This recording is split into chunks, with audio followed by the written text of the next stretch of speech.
राधे कृष्ण दोस्तों। जो वाणी, मन, क्रोध, जिह्वा, उदर, जिनेंद्रिय के वेगों को सह लेता है, वो वीर पुरुष ही समस्त पृथ्वी पर विजय प्राप्त कर लेता है तथा वो जगत गुरु कहलाता है। परंतु यदि आप इन वेगों को नहीं सहेंगे तो आप परमार्थ के मार्ग पे चढ़ नहीं सकते। इसलिए इन वेगों को सहना अनिवार्य है। तो आइए एक एक करके जानते हैं कि कैसे इन वेगों को सहा जाए। तो सर्वप्रथम है वाणी का वेग। वाणी का वेग कभी बढ़ जाता है कि हम फट फट बोलने लगते हैं, जिससे अनेकों को दुख भी पहुंचता है। तो इसके लिए हो सके तो वाणी को रोक लो, नहीं तो तुरंत प्रभु का गान करने लगो। इससे उस वेग की दिशा बदल जाएगी और परम लाभ मिलेगा। दूसरा है मन का वेग। मन जिस विषय व्यक्ति स्थान में जा रहा है तो या तो उसे मोड़ के श्री जी में लगाओ, यदि नहीं तो जहां जा रहा है वही श्री जी की भावना करो, जिसे हम कहते हैं काल्पनिकता। इमेजिनेशन करे कि जैसे मन व्यक्ति स्थान में है तो सोचो कि उस व्यक्ति के साथ लड्डू गोपाल भी है, या जिस स्थान पे हम जा रहे हैं वहां लड्डू गोपाल भी साथ आ रहे हैं। ऐसे मन को घुमाते रहे, तभी मन का वेग शांत होता जाएगा। तीसरा है क्रोध वेग। क्रोध साधना को नष्ट कर देता है, ये तो आप सबको पता है। पर इस क्रोध को तभी सहा जा सकता है जब हमारी भजन के प्रति महत्व बुद्धि होगी और निरंतर नाम जप तथा सात्विक भोजन तथा मन में ये भय रखे कि एक बार का क्रोध 1 महीने के भजन साधना को नष्ट कराता है।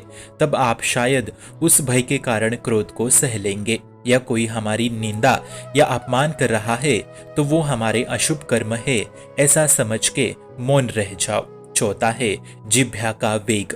अच्छे अच्छे पदार्थ पाने की लालसा हर एक व्यक्ति को होती है, जिसमें कोई सात्विकता तामसिकता नहीं देखते, जिससे भजन में बाधा उत्पन्न होती है। तो इस वेग को रुकने के लिए श्री जी के भोग को भक्तों में बांट के फिर स्वयं ग्रहण करें।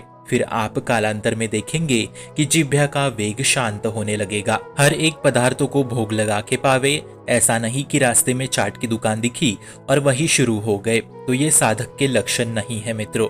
एक साधक सर्वप्रथम प्रभु के बारे में सोचता है, फिर अपने बारे में। इसलिए वो जो प्रसादी है वो आपके जिह्वा को शांत करा देती है, तभी आपको सिर्फ प्रसादी ही ग्रहण करनी है। पांचवा है उदर का वेग। भूख के व्याकुलता को सहना। इसके लिए भी प्रसादी ग्रहण करें और भूख को सह के उस समय भजन में परायण रहे। उपवास के दिन सिर्फ फलाहार पे ही रहे, जिससे आपको भूख को सहने की आदत होगी। इससे स्वास्थ्य भी अच्छा रहेगा और उदर का वेग भी सहा जाएगा। छठवां और आखिरी है जनेंद्रिय का वेग। जनेंद्रियों के लिए तो ब्रह्मचर्य में रहना अति आवश्यक है, क्योंकि ये इंद्रियां बहुत चंचल होती है। इसे ब्रह्मचर्य की शक्ति ही शांत कर सकती है। जिसकी बुद्धि भोगों में लीन है वो भगवान के वचनों को धारण नहीं कर सकते। भगवत प्राप्ति करना है ऐसी भावना उनमें कदापि नहीं बन सकती। इसके लिए बहुत पवित्र रहने की आवश्यकता है। हमारी वाणी, हमारी दृष्टि, हमारा शरीर सब पवित्र होने चाहिए। सब नियम अच्छे होने चाहिए। किसी को छुए मत, किसी को छूने मत दो। इससे भागवतिक परमाणु सुरक्षित रहते हैं। इससे ब्रह्मचर्य में सहायता होगी और ब्रह्मचर्य से जनेंद्रिय शांत होंगी। और गुरु मंत्र में निरंतर रहिए, इससे कुछ ही दिनों में वासना नष्ट हो जाएगी। कुछ इस तरह से मित्रों आप इन सारे वेगों को सह सकते हैं। यदि नहीं सह सकते तो आपको जलना ही पड़ेगा। जब ये सारे वेग सह जाओगे तब आप शांत और आनंदी की प्रवृत्ति को प्राप्त हो जाओगे और आपको भगवत मार्ग में इन सारे वेगों को सहना ही पड़ेगा, तभी आप आगे बढ़ेंगे भगवत मार्ग में।